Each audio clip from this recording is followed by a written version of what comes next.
Bonjour, donc je suis Khaled Almezayen, je suis président et cofondateur d'Innovaya. Innovaya est une entreprise solidaire d'utilité sociale et également une jeune entreprise innovante qui développe des machines de traitement de l'eau pour des marchés comme celui de l'accès à l'eau potable.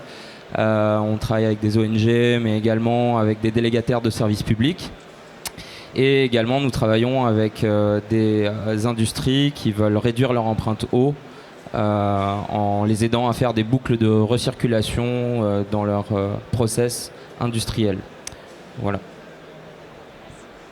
Non, revenez en arrière. Oui, bonjour à tous, Charlie Germain, donc, président et fondateur de la société Deltalis. Nous, on développe des procédés de dépollution qu'on veut les plus locaux et les plus vertueux possibles, notamment en s'appuyant sur l'économie circulaire et la revalorisation de sous-produits dans le développement de nos procédés qui trouvent aujourd'hui leur application principalement dans le domaine du gaz renouvelable, donc de la dépollution des gaz renouvelables.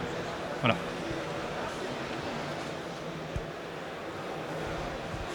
Bonjour, donc mon nom est Christophe Schramm, je suis le vice-président en charge de la stratégie du marketing et du produit pour Symbio. Symbio est une entreprise qui est née en 2010 en tant que start-up et qui depuis 2019 est une co-entreprise de Michelin et de Forestia qui détiennent chacun 50% des parts. Et on est un développeur, producteur et on commercialise des systèmes de piles à combustible. La pile à combustible, c'est le système qui permet de générer ou de produire de l'électricité à partir d'hydrogène et d'oxygène. C'est donc une solution alternative pour de la mobilité zéro émission, notamment pour tout ce qui est poids lourd et véhicules utilitaires.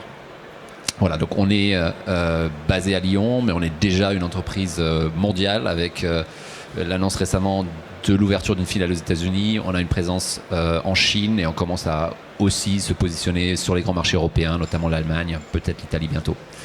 Merci.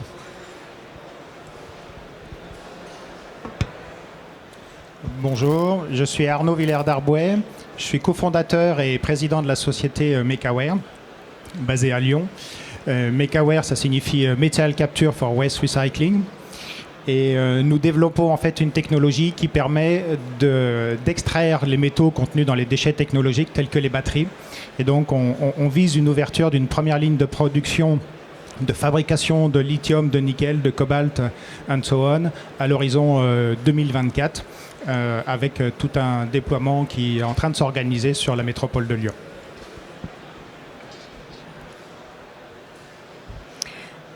Et moi, je suis ici aujourd'hui pour représenter le CJD.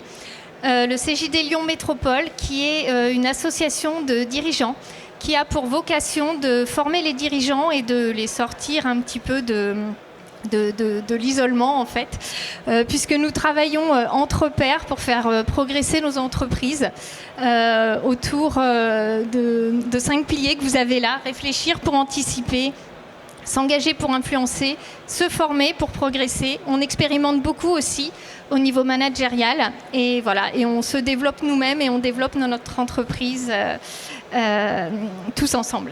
Voilà. Alors, nous allons commencer par Khaled.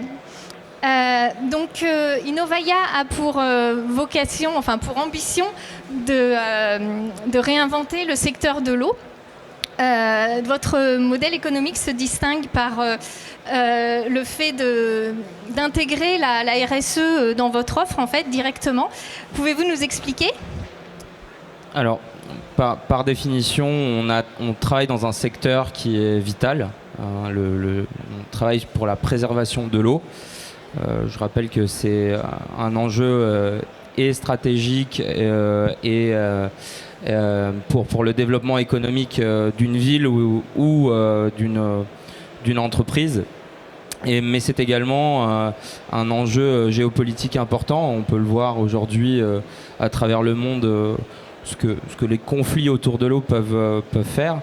Donc oui, c'est notre travail et notre activité, elle est drivée par cette mission forte de préserver la ressource pour la rendre accessible à tous et réduire l'empreinte eau des industriels.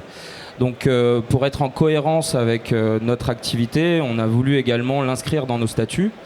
Et dans nos statuts, les principaux objectifs, ce sont des objectifs d'impact environnementaux et sociaux. Du coup, on a eu, grâce à cela, l'agrément ESUS, qui est un agrément étatique. Tout le monde connaît un petit peu les entreprises à mission.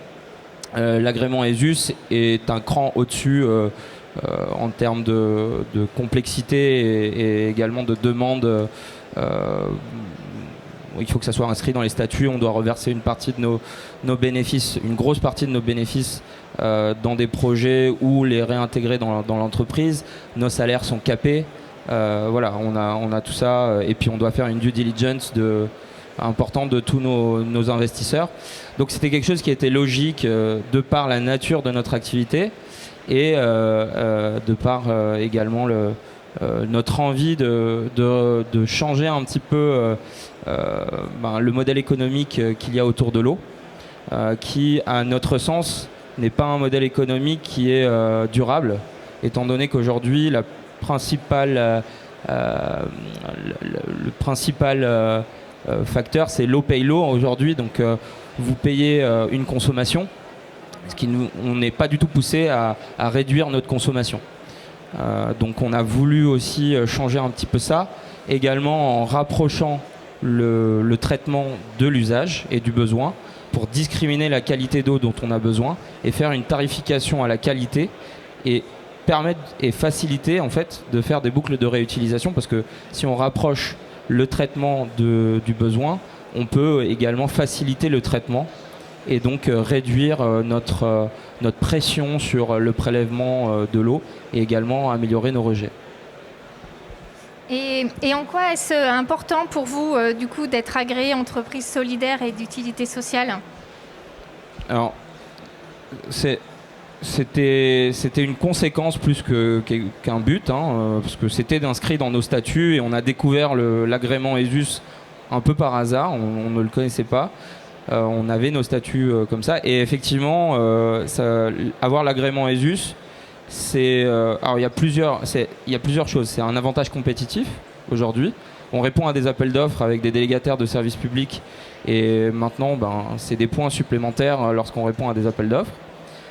C'est aussi une façon de voir les choses un petit peu différentes. Pour nous, le but d'une entreprise aujourd'hui, quand vous interrogez la plupart des dirigeants, quand vous leur posez la question, c'est faire du profit. Ça, c'est le but d'une entreprise.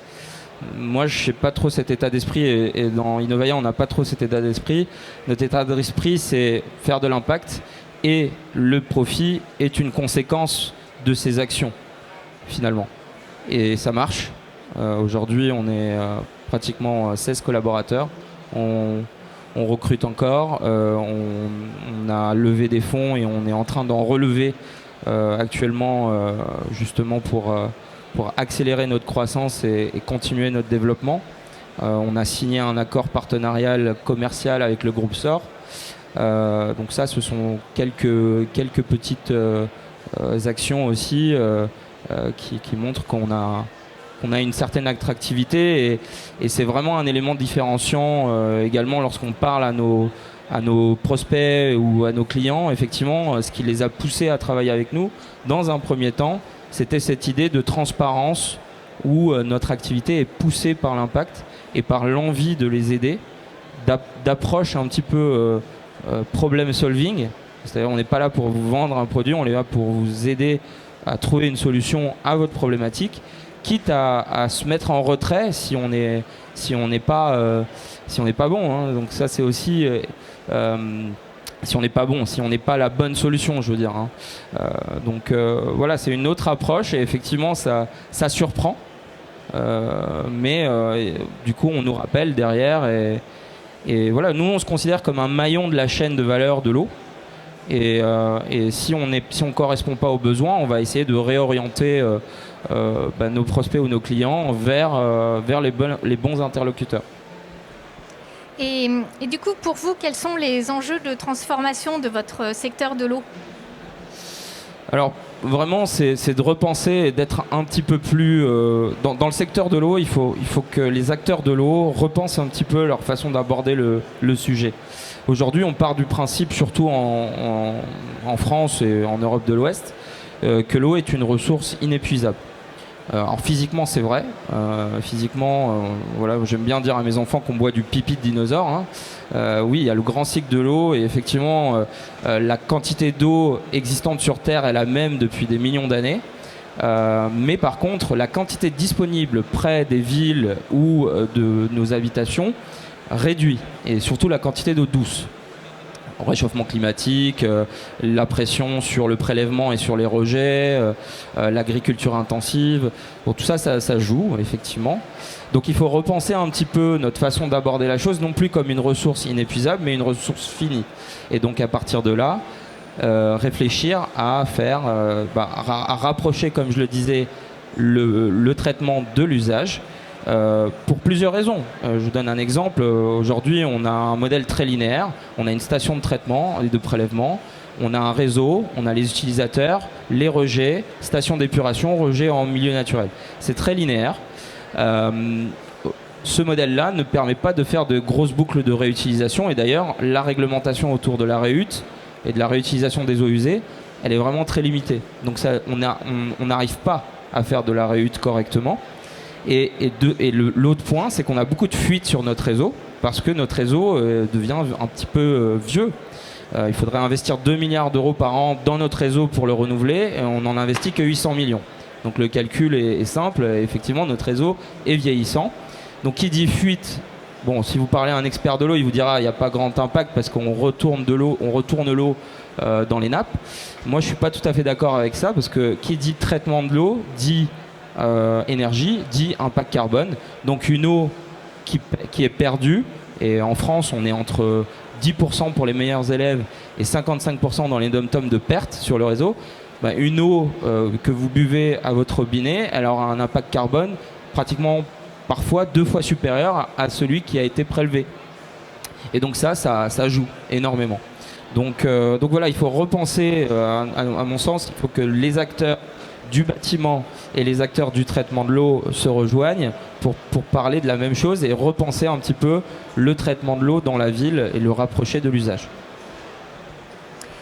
Et du coup, pour vous, comment doit-on concevoir l'innovation aujourd'hui en 2021 ? Pour moi, l'innovation, elle doit d'abord être au service de l'humain. Et c'est un petit peu ce qu'on fait chez Innovaya également. Donc il faut repenser l'innovation en intégrant tout de suite la RSE. Et à mon sens, la RSE ne devrait même pas exister dans une entreprise. La RSE devrait être la raison d'être d'une entreprise parce que c'est ça qui va nous driver et c'est ça qui va faire que l'entreprise va persister dans un monde aujourd'hui où les consommateurs changent de regard sur la production, sur également les différents acteurs, dans un monde où les ressources deviennent de plus en plus limitées et difficilement accessibles. Il faut qu'on arrive à repenser un petit peu la façon dont une entreprise fonctionne et je pense que la RSE doit être intégrée clairement dans tous les aspects de l'innovation. D'ailleurs, la RSE devrait être fusionnée, à mon sens, avec le département innovation, parce qu'aujourd'hui, une innovation qui n'est pas durable, c'est une innovation qui va avoir un impact négatif et qui va forcément pas être durable. Voilà. Merci. Nous allons passer à Arnaud. Donc Mekaware récupère de manière écologique des métaux, en fait, notamment dans des batteries lithium. Votre procédé est vertueux. Reste-t-il compétitif malgré tout ? Alors notre procédé est une innovation de rupture de la chimie. On est sur le domaine supramoléculaire de la chimie. C'est une innovation française et lyonnaise qui a été reconnue en 2020 mondialement, donc on peut aussi le remarquer. Il y a 4 points particuliers autour de l'aspect à la fois vertueux qui ont un impact direct sur l'aspect performance économique. C'est on utilise du CO2. Le CO2 a des qualités de ligand, en termes moléculaires, avec les molécules métalliques que l'on peut retrouver dans un déchet technologique. Et ces qualités sont réversibles quand on arrive à les opérer correctement. Et on est en capacité d'utiliser pour notre procédé du CO2 qui vient d'émissions industrielles. Donc on utilise un déchet de CO2 pour faire fonctionner notre procédé. En plus de ça, en fin de procédé, on va séquestrer une partie du CO2 qu'on aura utilisé. Donc on utilise un déchet qui donne une fonction et on séquestre une partie de ce CO2 qui est un bénéfice global pour la planète. Le deuxième point, c'est que notre procédé est peu énergivore. On n'a pas besoin de monter en température, on n'a pas besoin de monter en pression. Et on fonctionne dans des conditions douces. On a juste à faire fonctionner des pompes et des actionneurs. Donc on consomme très peu d'énergie et d'électricité. Le troisième point, c'est que la technologie de notre procédé, elle permet de recycler tous les effluents que l'on va utiliser dans le procédé. Je ne sais pas ce que vous avez à l'écran. Elle permet de recycler tous les flux que l'on utilise. Et donc on n'a pas d'effluents en sortie de process, on n'a pas d'effluents à retraiter, ce qui est un des points d'achoppement des autres technologies qui existent aujourd'hui et qui fonctionnent. Le clou, c'est le niveau d'extraction, puisque en une passe, on arrive, grâce aux qualités du CO2, à finalement capter et transformer tous les éléments métalliques qu'on a dans le déchet, dans notre flux, et à permettre d'en faire une extraction sélective en une passe de la totalité des métaux qui sont contenus à l'intérieur. Vous avez à l'écran les niveaux de performance que l'on obtient en une passe, contrairement à ce qui se fait classiquement aujourd'hui. Donc on est véritablement sur une technologie qui, avec tous ces éléments, non seulement est vertueuse du point de vue de l'usage du CO2, du point de vue du non-retraitement d'effluents, du peu d'énergie, mais qui en même temps est avec un niveau de performance économique qui permet de se dire on va réussir à faire du recyclage de métaux et à reproduire de métaux dans des conditions performantes que l'on ne sait pas faire aujourd'hui en Europe. Et ça, c'est une différence majeure. Donc, pour répondre à votre question, oui, notre technologie innovante permet d'avoir un modèle extrêmement compétitif sur notre partie. Et ça, c'est une très bonne nouvelle. Donc, finalement, quelle est la finalité de Mekaware, votre aspiration avec cette entreprise? Alors, Mekaware vise à être une brique du cycle de vie de la batterie. Voilà, oui, on peut mettre celle-là. On vise à être une brique du cycle de vie de la batterie, une brique du recyclage par rapport aux besoins de mobilité qu'on a et à toute la transformation de l'industrie automobile qui est en train de se mettre en place, permettre de réfléchir l'accès aux matériaux et qui est un enjeu majeur pour toute cette industrie en transformation. Vous avez quelques chiffres là sur la slide. Alors ces chiffres, ne les retenez pas, ce sont les miens, donc ils sont faux, mais les ordres de grandeur sont là. Et on parle en millions de tonnes de besoins en Europe pour l'industrie européenne qui se met en place, sachant qu'aujourd'hui, il n'y a pas de disponibilité de ces matériaux en Europe. Et le recyclage a un rôle extrêmement important à jouer dans cette nouvelle industrie pour gagner l'autonomie sur ces matériaux stratégiques nécessaires. Et donc, on se positionne clairement pour être dans ce scénario de fourniture de métaux à l'industrie de la batterie par recyclage des batteries en fin de vie. Et donc, votre modèle économique, finalement, est un enjeu à part entière. Vous pouvez nous expliquer ? Alors notre modèle économique, il doit répondre en fait à deux choses dans notre situation. Comme je vous l'ai expliqué en présentation, on est une start-up, on a quelques mois d'existence, on a une motivation qui est à fond, mais ça ne fait pas tout. On a deux composantes. On a une technologie innovante qu'on doit porter au plus haut niveau de maîtrise pour la rendre la plus performante possible et la plus disponible possible pour l'industrie qu'on adresse. Et on vient sur un marché, parce que bien entendu la composante marché est essentielle pour notre modèle, et on vient sur un marché qui est en complète transformation, qui est en train de se mettre en place. Avec, et c'est ce que vous avez à l'écran, les annonces, c'est minimum 24 industries qu'on appelle gigafactories, qui sont des producteurs de batteries qui sont en train de se mettre en place en Europe pour produire 600 gigawattheures. Si on cumule tous les effets d'annonce, en fait, on serait à plus de 2 terawattheures installés en Europe. C'est juste gigantesque.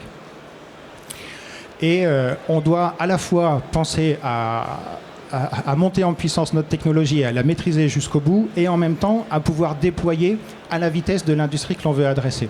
Et donc on va pas avoir un modèle économique, mais plusieurs modèles économiques. On veut absolument être producteur parce que je suis convaincu que c'est par l'exploitation que l'on va au bout de la maîtrise d'un procédé. Donc Mecaware est un producteur industriel de métaux critiques et de terres rares. Mais on aura besoin, pour pouvoir déployer rapidement, d'envisager d'autres modèles économiques comme le design and build, comme le licensing, pour pouvoir répondre aux besoins de l'ensemble de nos clients. Donc là, on a vraiment l'innovation qui sort du labo pour devenir un projet industriel. Voilà, alors elle est déjà sortie du labo, mais voilà, on est en route pour, pour l'aventure industrielle, oui. Est-ce que les projets industriels comme le vôtre sont bien soutenus ? Alors, oui, c'est un terrain sur lequel vous voulez m'emmener. On a la chance, Mecaware, d'avoir trouvé un très bon écho dans le soutien de notre projet. Et depuis quelques années que je gravite dans les sphères de l'innovation, et c'est très bien d'être aujourd'hui sur un salon industrie, et quelque part ça fait chaud au cœur quand on est dans le bouchon en venant ici en se disant ça intéresse du monde. Mais ce qu'on constate dans l'innovation, c'est qu'il y a énormément de soutien qui est adressé au domaine médical, il y a énormément de soutien qui est adressé au monde du digital, et c'est nécessaire. Le monde du digital, c'est ce qui fait la performance de notre société avec un grand S. Le monde du médical, c'est ce fait qu'on est en bonne santé partout, qu'on arrive à répondre aux enjeux mondiaux, et en ce moment, on sait de quoi on parle. Mais l'industrie, il y a une quantité d'innovation qui n'arrive pas à voir le jour au global, qui est extrêmement importante, qui est diffusée de partout. L'industrie, il faut bien avoir conscience qu'elle est agile. Ce n'est plus l'industrie d'il y a une centaine d'années. Elle est en permanence en remise en question, elle est en permanence en transformation. Il y a énormément d'innovations qui mériteraient d'être portées. Et le fait que l'industrie avance, pour moi, ma conviction, c'est que c'est notre quotidien qui s'améliore. Le fait que l'industrie soit meilleure, soit plus performante, soit plus vertueuse, c'est notre quotidien à nous tous qui s'améliore, et ça devrait être mieux soutenu. Mieux soutenu, on pense tout de suite aux finances. Les finances sont importantes, mais pas que. Il faut pouvoir avoir des projets, des innovations qui soient portées correctement, avec des gouvernances qui soient adaptées, et qui puissent trouver leurs clients, les mettre en place des bons modèles économiques, et bien entendu, la finance est là pour permettre de lancer tout ça. Donc voilà, c'est une conviction que l'industrie a besoin de plus que ce qui est fait jusqu'à aujourd'hui, même s'il y a déjà beaucoup de choses qui est faites, et pour Mecaware, on ne peut que se satisfaire du soutien qu'on a eu des acteurs qui sont aujourd'hui dans notre bord. Merci beaucoup. Alors, nous allons enchaîner. Hop, voilà. Il fait chaud. Nous allons enchaîner avec Christophe. Donc, vous êtes aussi un acteur de l'industrie automobile. Donc, Symbio conçoit des piles à hydrogène qui peuvent être intégrées dans des véhicules électriques. Vous êtes passé de la start-up au groupe industriel en très peu de temps. Finalement, quels sont vos enjeux aujourd'hui ?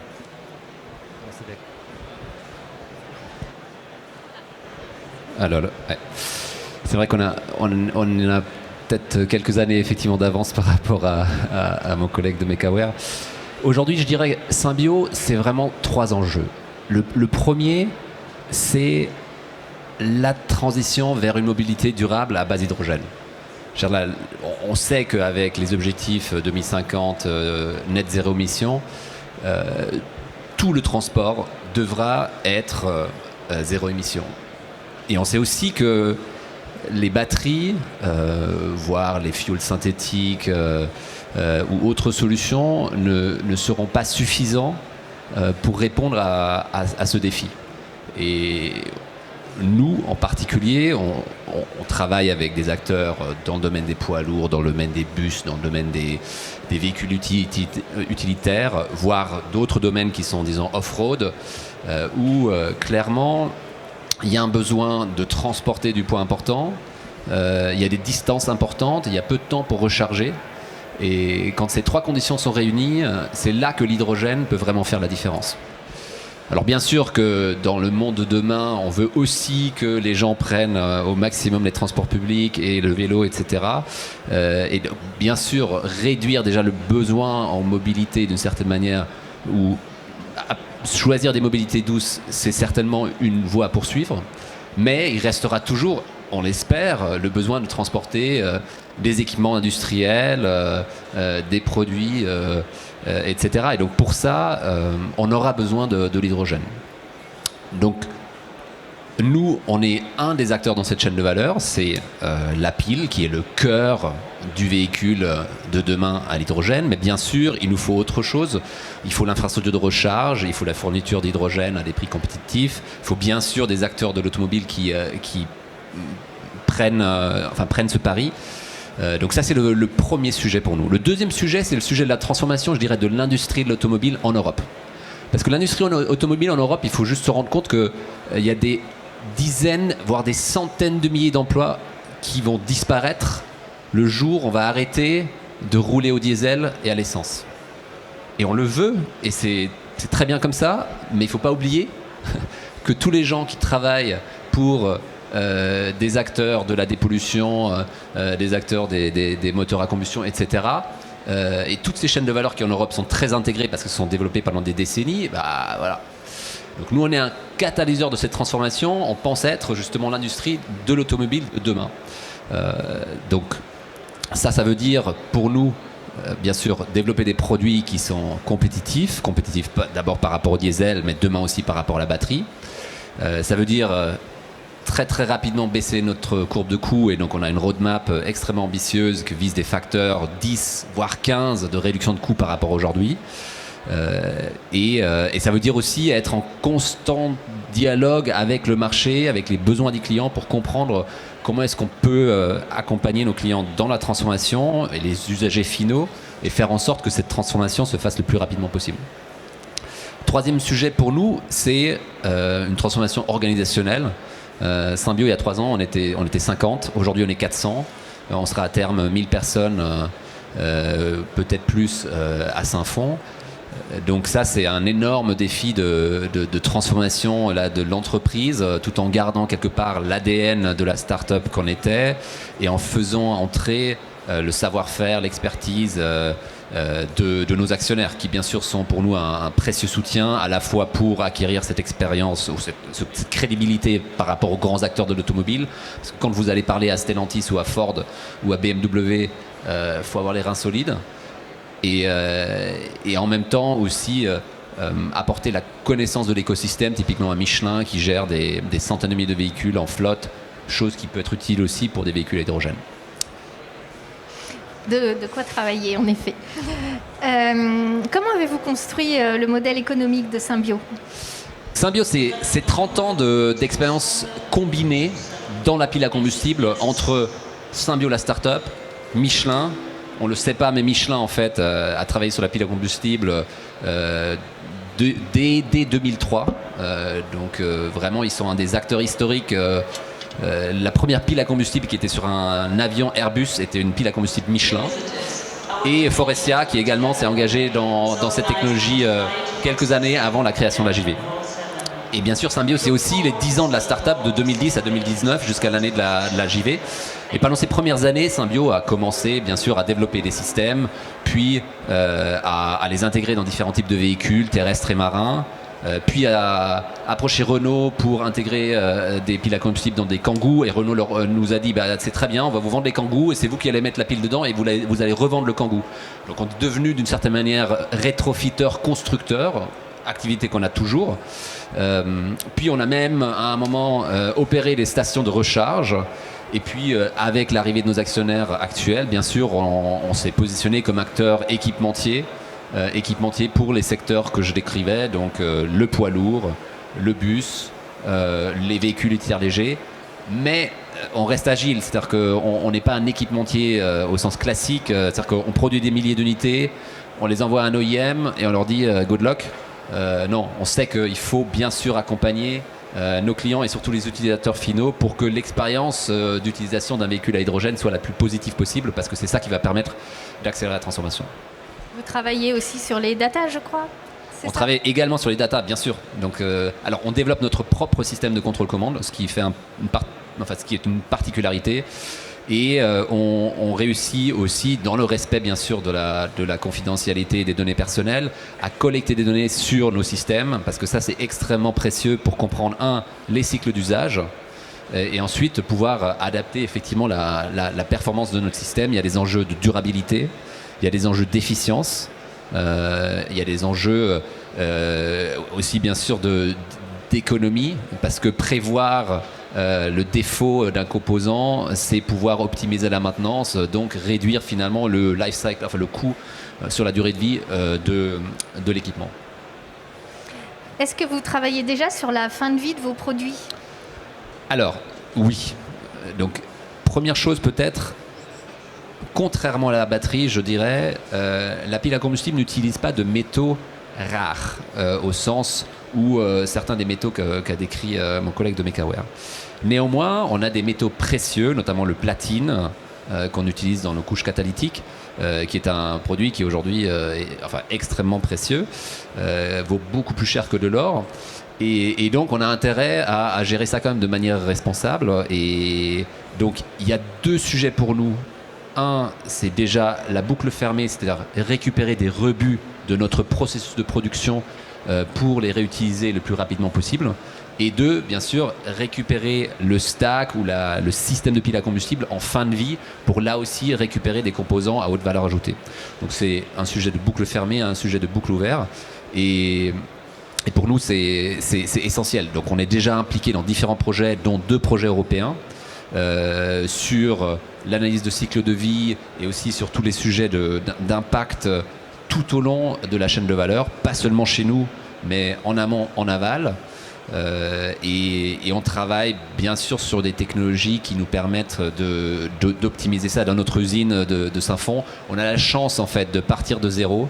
Donc on peut, avec cette usine qui sera, je dirais, vraiment une référence mondiale en la matière, déjà en fait intégrer les technologies les plus récentes sur ce sujet.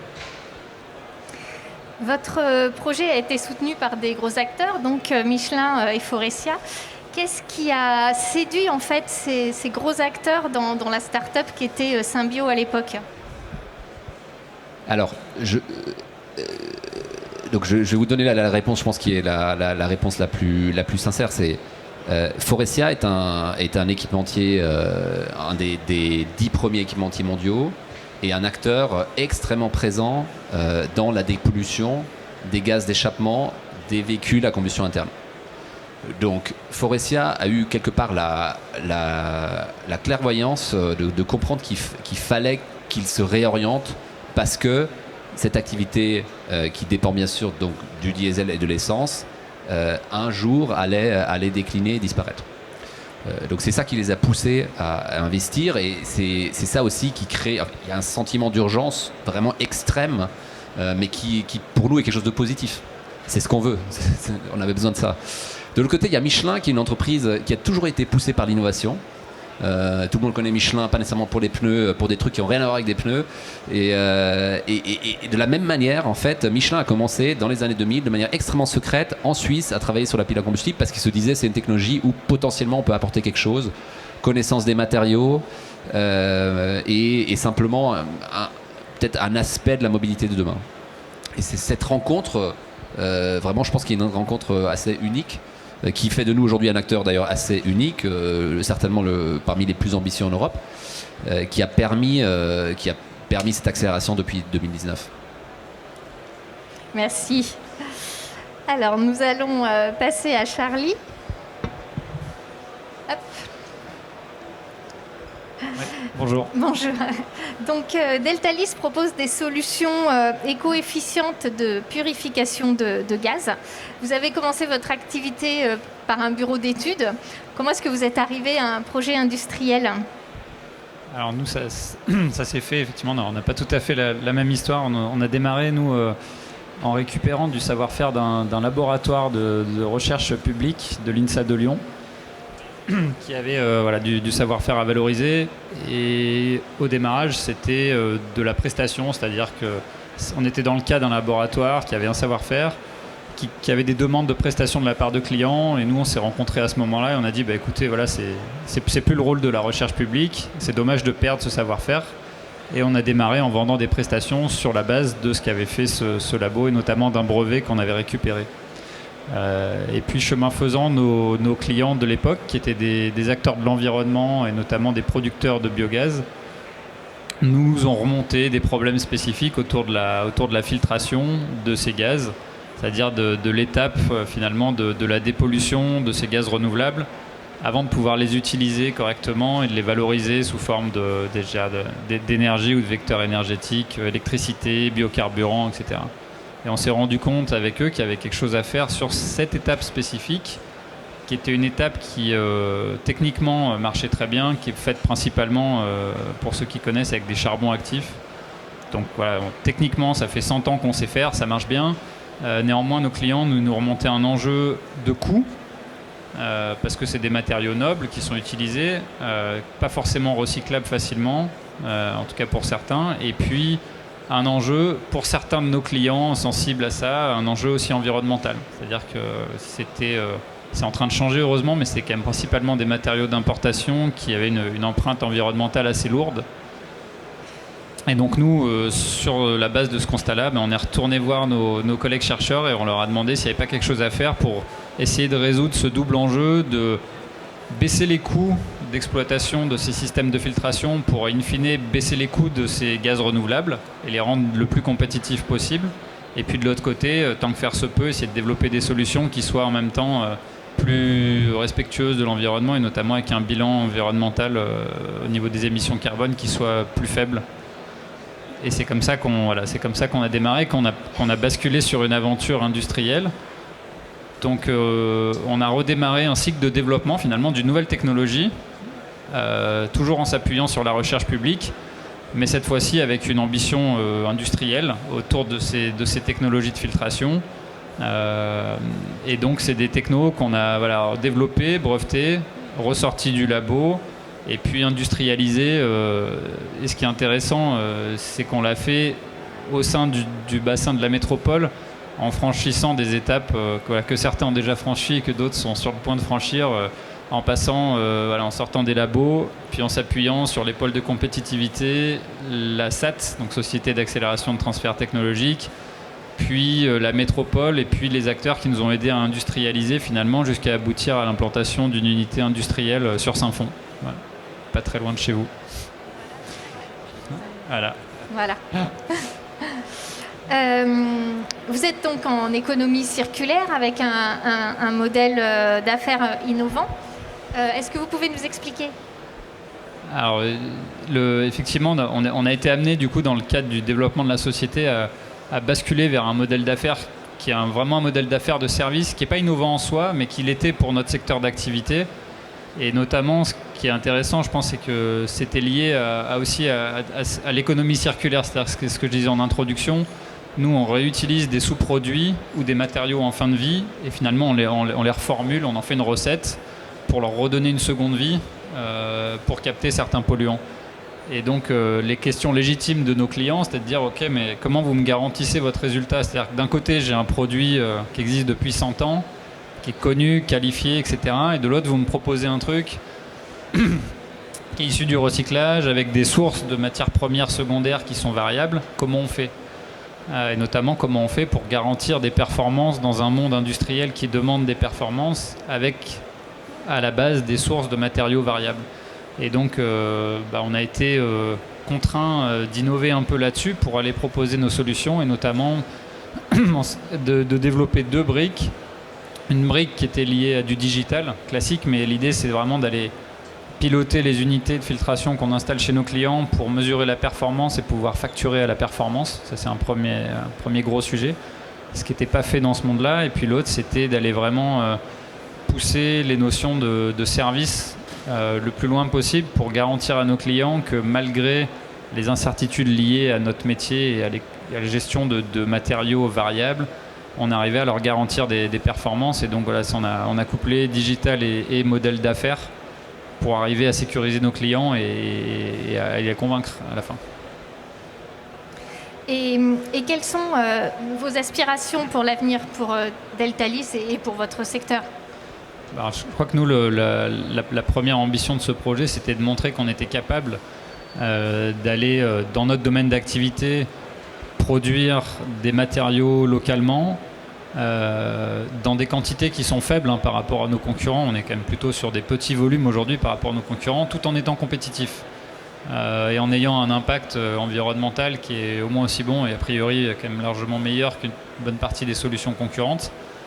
Et le tout en local avec des gisements de matériaux locaux, des emplois locaux qui ne sont pas délocalisables. Donc on avait cette première étape à franchir qu'on a franchie. Maintenant la société elle est rentable, on a démarré une activité qui est pérenne. Les enjeux qu'il y a derrière ça, c'est d'aller... on a 3 grands enjeux. Un, c'est d'aller poursuivre sur cette logique, c'est-à-dire d'aller développer d'autres gammes de produits, finalement, pour d'autres applications. Parce qu'il n'y a pas de raison qu'on ne trouve pas d'autres applications avec de la formulation de matériaux pour la dépollution d'autres types d'effluents.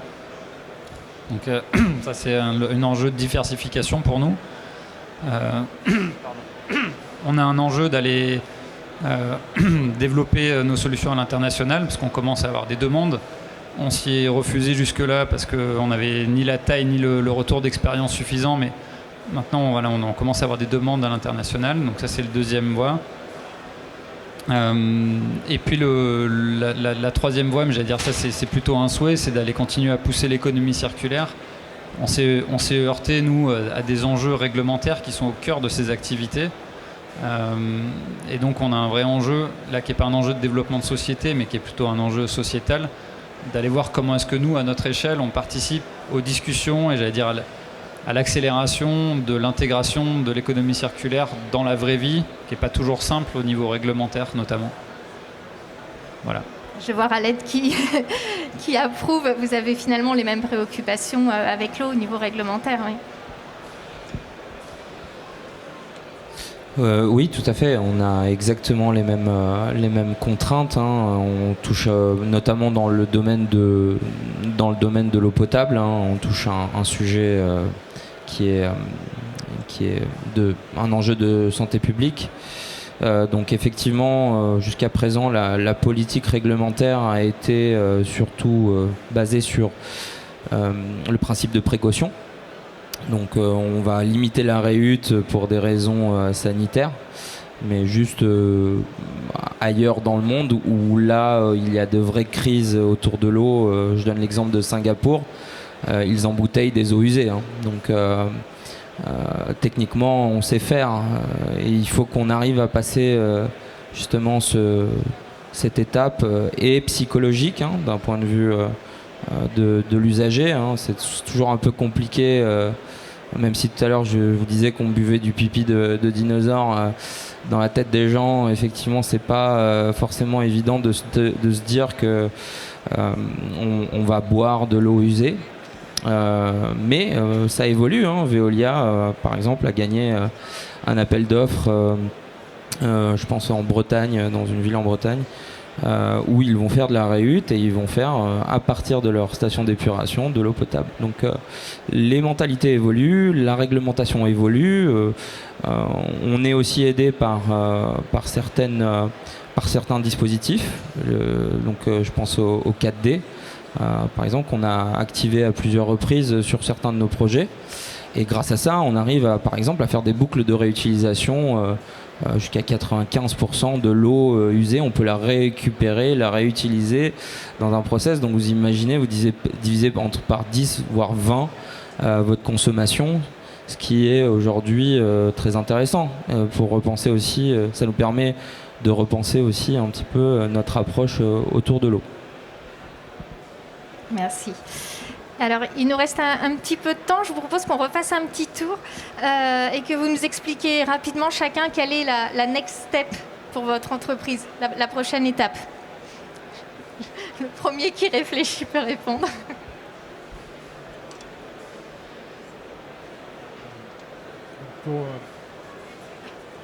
Ça marche? Non. C'est bon, mais voilà, ça marche comme ça. Le next step pour MakeAware, Nous, on est dans notre lancée de développement et le scale-up de notre technologie. Donc nous, notre next step, il est dans cette lancée-là, avec toutes les étapes de scale-up pré-industriel. Et sachant que c'est un next step technologique, mais en même temps, on est positionné sur un marché et on est en train de discuter aussi avec nos futurs clients, qui sont nombreux, qui sont très structurés, organisés. Donc le next step, il est à la fois technologique et à la fois commercial, puisque il faut aussi qu'on puisse pré-commercialiser un certain nombre de choses pour à un moment donné se dire on sera en capacité de lancer une unité industrielle ou plusieurs unités industrielles.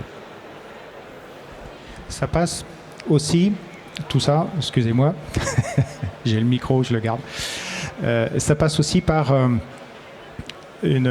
toute une réflexion sur la façon dont on va faire ça, parce que ça, ce sont des objectifs finalement que je vous développe, mais c'est comment on s'organise à l'intérieur pour pouvoir l'assumer, cet objectif. Et donc c'est des sujets qui ont été évoqués aussi tout à l'heure sur quel projet on porte finalement et quelle valeur on veut valoriser derrière tout ça. Et donc c'est des questions d'organisation et c'est des questions de ressources humaines. Comment est-ce qu'on prépare, quelle équipe, puisqu'on a la chance de partir d'une page blanche, c'est un atout et un inconvénient, mais sur les côtés atouts, on part d'une page blanche, donc on va construire l'équipe qu'on aura envie et qu'on arrivera à constituer. Et ça, c'est une richesse et on veut mettre vraiment un axe très fort sur cette bonne construction pour pouvoir assumer les challenges qu'on a devant nous. Merci. Alors, nos next steps sont nombreux. Je vais essayer de ne pas être trop long. Mais, alors, premièrement, je ne sais pas si ça a été montré, je crois, on a bien sûr un sujet de développement de nos produits.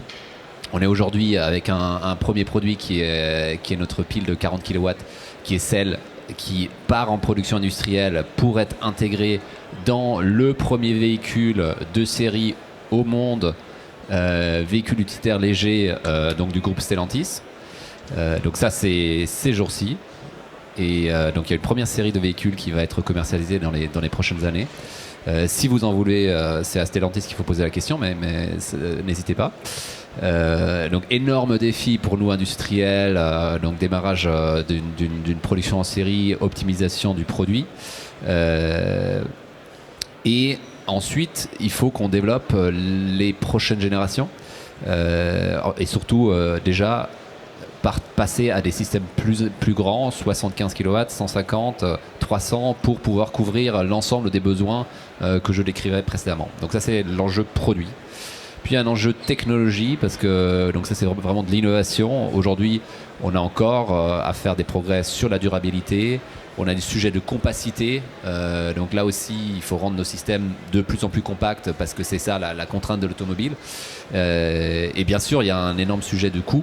Et donc chez nous, c'est pas couper les coûts pour couper les coûts. C'est parce qu'on cherche justement la compétitivité par rapport au diesel et à la batterie. Donc ça, c'est du redesign de certains composants, du redesign de certaines fonctions. Donc là aussi, beaucoup d'innovation. Puis, il y a bien sûr le sujet qui probablement est le plus important, je dirais, pour la métropole. Et j'en profite pour remercier la métropole, mais tous les acteurs locaux et nationaux, voire européens, qui nous soutiennent. C'est bien sûr le passage à l'échelle avec Saint-Fond, qui ouvrira en 2023, avec aussi l'aide très importante qu'on devrait recevoir dans le cadre de ce programme qui s'appelle IPCEI, donc projet important d'intérêt européen commun. On a déposé un projet et on est confiant d'être retenu. Et ça sera pour nous vraiment transformationnel à tous les égards.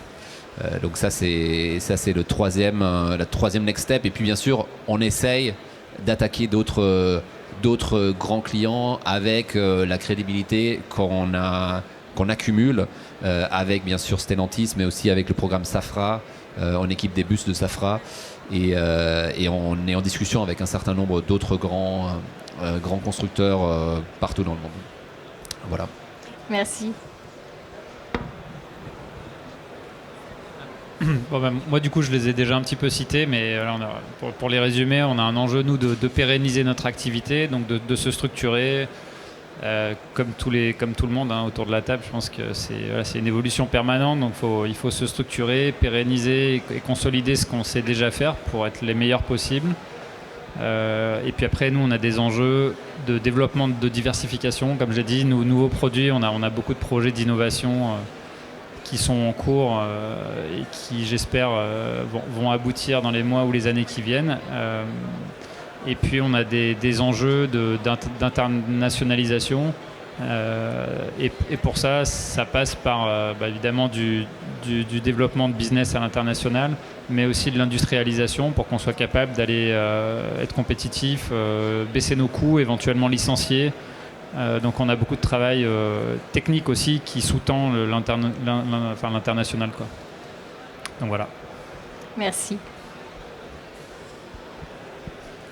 Oui, je rejoins ce que dit Charlie de Deltalis aussi. L'un de nos enjeux, effectivement, c'est de pérenniser notre activité et de gérer notre croissance, parce que effectivement, il faut trouver l'équilibre entre recrutement, nouvelles affaires, gérer les nouvelles affaires qui rentrent.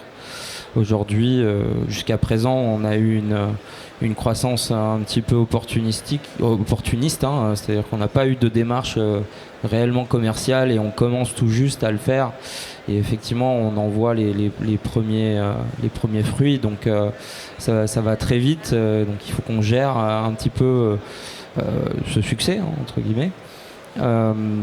Donc ça, c'est l'un des gros enjeux. Bon, ensuite, finaliser notre levée de fonds, effectivement, qui va nous permettre de gérer également ce changement d'échelle.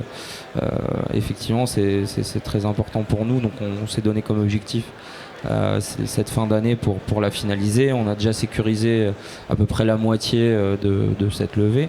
L'autre point sur lequel effectivement on travaille énormément, c'est comme on éco-conçoit nos systèmes, comment avoir le minimum d'impact si on a un projet à l'autre bout du monde, parce qu'aujourd'hui, par exemple, on a des projets avec Solidarité Internationale en Afrique subsaharienne ou avec Acted aux Philippines. Bon, comment on fait techniquement pour avoir un impact pas trop négatif, on va dire ça comme ça. Et donc, on travaille justement aussi à trouver les bons acteurs locaux pour pouvoir leur faire du transfert de compétences. Et ça passe aussi par la digitalisation de notre savoir-faire. Donc la levée de fonds va nous permettre aussi d'accélérer le développement de notre plateforme digitale où on intègre en fait tout notre savoir-faire pour pouvoir le transmettre à nos partenaires locaux qui puissent faire du sourcing local avec des matériaux locaux si possible, et de l'intégration en local, créer aussi de la valeur localement. Donc effectivement, ça c'est tous nos enjeux sur ces 3 prochaines années.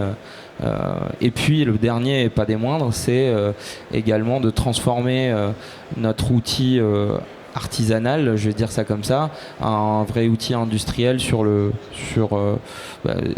j'espère qu'on pourra rester sur le territoire lyonnais, parce qu'aujourd'hui c'est l'un de nos enjeux aussi de pouvoir continuer notre développement industriel sur le territoire.